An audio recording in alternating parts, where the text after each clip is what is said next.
pegar o gráfico do Bitcoin dólar, tá? Então, o gráfico do Bitcoin dólar na tela. E vamos falar um pouco sobre panorama, projeção de mercado e tudo mais, tá bom? Então, hoje eu não vou falar, não vou parar muito para brincar nem nada. Eu quero, de fato, mostrar um conteúdo direto para o que pode acontecer nesse momento de mercado, certo? Bom, vamos colocar o gráfico diário do Bitcoin. Gráfico diário que hoje deu uma vela absurdamente grande para baixo, rejeitando qualquer fundo que pudesse se propor de uma queda de 11,5% no Bitcoin, certo? E aí muito se fala, por exemplo, desses 20 mil dólares como fundo, né? Vamos colocar aqui o semanal para ficar mais fácil de entender. E aí quando a gente fala de semanal, a gente está falando de uma zona de preço de demanda, né? Que a gente tem até o final da semana para fechar. Lembrando que hoje é quinta-feira, teremos até o domingo para fechar nessa região acima. E aí, o que a gente pode ver? Nós podemos ver o seguinte, as zonas de price action, né? Então, por exemplo, a gente tem uma primeira região aqui de contato do preço, que seria os 19 mil dólares. Por quê? Esses 19 mil dólares foi topo histórico lá atrás, né, 19 mil e pouco. Foi topo histórico em 2016, 2017, tá no antigo ciclo do Bitcoin, no último ciclo do Bitcoin. Foi pivô de alta aqui em novembro de 2020. Então é uma região muito importante do preço, que possivelmente deve encontrar uma dificuldade até de passar. Ah, Matheus, você está falando de dificuldade de passar, o mercado, toda a região que está encontrando está caindo de vez. Tudo bem, mas como eu já falei aqui para vocês, como é um topo histórico anterior, a gente possivelmente vai ter dificuldade de ultrapassar, pelo menos assim, diretamente, né? Deve dar uma brigadinha no preço. Mas se ultrapassar, o grande problema é, se ultrapassar, se a gente fecha um candle abaixo nesse semanal, abaixo da média de 200 semanas, essa média, já falei aqui para vocês, é uma média histórica no Bitcoin, a gente encontra uma situação de tocar esse fundo anterior, esse topo anterior, e esse topo anterior vai servir como baliza. Se o mercado furar, gente, aí a gente vai começar a olhar mais para o mensal. A gente já começa a olhar para fechamentos mensais, tá? Então, nós temos que região, Matheus? Nós temos a região dos 14 mil dólares. E essa região é muito importante. Por que ela é muito importante? Então, a gente tem os 19 mil, nós temos a região dos 14 mil dólares. Essa região dos 14 mil dólares foi o fechamento mensal de janeiro de 2018 com dezembro de 2017. Então, fechamento de novembro, perdão, né? Dezembro de 2017, tá? E abertura de janeiro de 2018. Então, essa região foi esse região de topo do mensal em dezembro de 2017. Poderia vermos aqui uma região, por exemplo, dessa forma. E aí, a gente está começando agora a olhar para o RSI mensal já abaixo, porque é o pior RSI da história do Bitcoin. Nesse momento, a gente está muito abaixo, por exemplo, do RSI do fundo de 2018 e 2015, né, que foram os últimos dois ciclos do Bitcoin. E já falei aqui para vocês, em momentos de recessão econômica, o S&P ele teve padrões parecidos no mensal, mas ele encontrou fundos, por exemplo, nessa região aqui do RSI sobrevendido no mensal. Daqui a pouco eu falo para vocês. Então, vamos primeiro falar de Bitcoin. Então, nesse caso aqui do Bitcoin, se a gente furar esses 19 mil dólares, Matheus, a gente está nos 20 mil. Pode furar os 19? Então, é justamente isso. Se nós furarmos os 19 mil dólares, a gente vai encostar possivelmente nesse fechamento mensal de janeiro. Então, 14 mil dólares, 14.200, tá? Se romper, gente, a gente está falando de um Bitcoin a 11 mil, por exemplo, 11.700, tá? Que é uma região também de price action, 11.500, que é uma região de price action importante. Então a gente está já falando do longo prazo, longuíssimo prazo. A gente está colocando o gráfico mensal, não estou nem colocando o gráfico semanal. A gente já está projetando o longo prazo, projetando mais 6 meses, um ano de queda. Vamos supor, tá? Vamos supor de regiões de queda, regiões onde o preço não vai aguentar, onde nem mesmo vai ter repique, vai ter uma queda possivelmente forte se não segurar essa região dos 19 mil dólares, tá? Então a gente pode ter essas regiões mais baixas sendo visitadas nesse momento. É uma região muito importante, tá? É uma região muito importante. Então, essa região aqui, ela é fundamental ser respeitada nesse momento dos 19 mil dólares, tá? Caso não, a gente deve visitar essas regiões mais abaixo. Matheus, o que eu faço? O que fazer? Bom, agora, nesse momento, é ter uma estratégia de longo prazo. Gente, vou ser bem honesto com vocês. Dá para shortar Bitcoin? Dá para shortar Bitcoin. Nesse momento está sendo a forma mais lucrativa. Quem está ganhando dinheiro não é quem está abrindo posições longas, quem está shortando Bitcoin. A gente tem que ser honesto.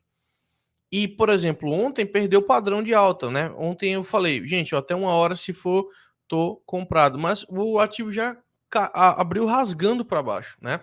Nem deu tempo de você se posicionar no mercado. Então, nesse momento, quem tá ganhando é quem tá shortando Bitcoin. Só que, logicamente, quem está shortando Bitcoin tem que conviver com o risco de um short squeeze a todo momento. Ontem mesmo aconteceu esse short squeeze.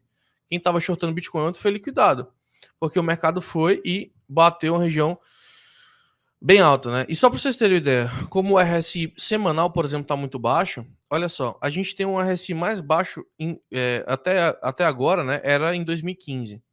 Tá? Até 2018 a gente já ultrapassou. Nesse momento o RSI do Bitcoin está a 26 pontos do RSI no semanal, gente. E quando a gente, só para você ter uma ideia, quem é mais novo no mercado, só para ter uma ideia, semanal já é tipo assim, a gente já tá olhando alguns meses na frente. Então é como se fosse assim, sobrevenda no semanal vai garantir alguns meses de alta. E o mensal seria um mês, um ano, 6 meses, um ano e meio, 2 anos, mensal sobrevendido. Tá? Então, a gente está falando aqui de um semanal muito abaixo do padrão ideal do mercado. Se nós estamos falando disso aqui, gente, o que acontece? Se nós estamos falando de um RSI sobrevendido, estamos possivelmente, ou próximo, aí eu vou te dar já duas opções, ou próximo de um fundo de mercado, ou próximo de um início de uma recessão. Porque se o Bitcoin, de fato, não segurar, é histórico, a gente está falando de história, se o Bitcoin não segurar nessa região, ele vai visitar essas regiões de price action, não tem dúvida. Não tenha dúvida disso. Então vamos entender aqui esse contexto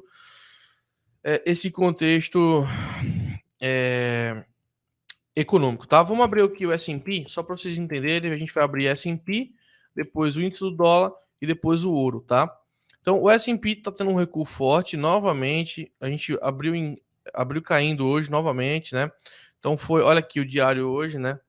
Isso me leva a crer o seguinte, pessoal, não é inevitável que a gente vá buscar essas regiões mais baixas, possivelmente, tá? Pelo menos essa região mais baixa antes de voltar a subir, não tenha dúvida disso, infelizmente. Isso aqui vai impactar no Bitcoin. Porque se a gente tem um gap, né, uma janela de queda, teoricamente ali em torno de 4% no índice, cara, 4% do índice é muita coisa para o Bitcoin, né? A gente está falando de um índice americano, não é o papel, né? A ação, é o índice americano, é o índice como um todo. Então a gente tem esse tipo de cenário aqui. Lembrando, já falei aqui para vocês, nos momentos de crash dos mercados de recessão econômica, a gente viveu isso aqui, ó, tá? A gente viveu isso aqui.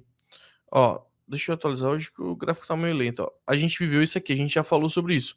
Foi as duas recessões econômicas, foi bolha.com. Na verdade, isso aqui não foi nem tanto uma recessão econômica, mas uma bolha dentro das ações americanas, né, em relação às empresas de tecnologia, que logicamente sim impactou a situação econômica americana, mas assim, o que mais afetou foi essa crise subprime americana, que foi a crise das hipotecas, né? O falta de pagamento das hipotecas dos imóveis americanos. Até tem um filme muito legal chamado The Big Short, para quem gosta de filme e tal.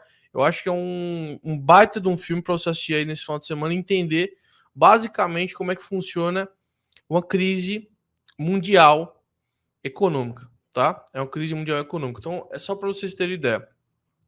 E aí, a gente teve grandes RSIs semanais, por exemplo, sobrevendidos, grandes mesmo, tá? E não só isso, mensais também. Então, nesse momento, foi as únicas duas vezes nos últimos 22 anos que o S&P bateu o RSI mensal sobrevendido. É mais ou menos isso que acontece na recessão econômica e é mais ou menos isso que o Bitcoin pode acontecer. Porque o Bitcoin nasceu aqui, nessa linha laranja horizontal, vertical, perdão, né? Nessa linha laranja vertical, onde você tem, a partir de 2009, o Bitcoin pegou toda essa alta do S&P. Logicamente, sofreu nos momentos de reajuste da taxa de juros do Fed, mas nunca pegou uma recessão econômica. Então, esse cenário aqui, gente, é um cenário onde o mercado pode crashar, levar tudo para baixo, levar tudo para baixo, e a gente tem o seguinte, nos momentos que não foram recessão econômica, A gente teve momentos de correção do S&P caindo até forte, ó, caindo até forte aqui, ó, 20% de correção no índice. Esse aqui foi 17%, esse aqui foi o Corona Crash, ó, 38%, né? E agora a gente já está encaminhando para 20 e poucos por cento, ó, 25, 24% e tudo mais. Foram toques do semanal, tá vendo? E que no mensal é como se fosse metade aqui na região neutra. Já falei para vocês que é uma região mais ou menos onde o Bitcoin sempre também teve essas situações.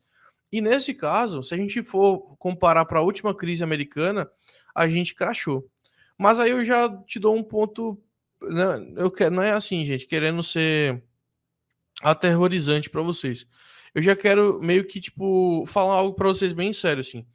Não é porque a gente vai entrar numa recessão, se for entrar numa recessão, que o Bitcoin não vai dar certo, tá? Só que aí é que tá a importância de você não se expor ao risco da ruína nesse momento com altcoins. O Bitcoin no longo prazo, ele sempre é muito útil e sempre os fundamentos do Bitcoin estão intactos, tá? Os fundamentos do Bitcoin estão extremamente intactos.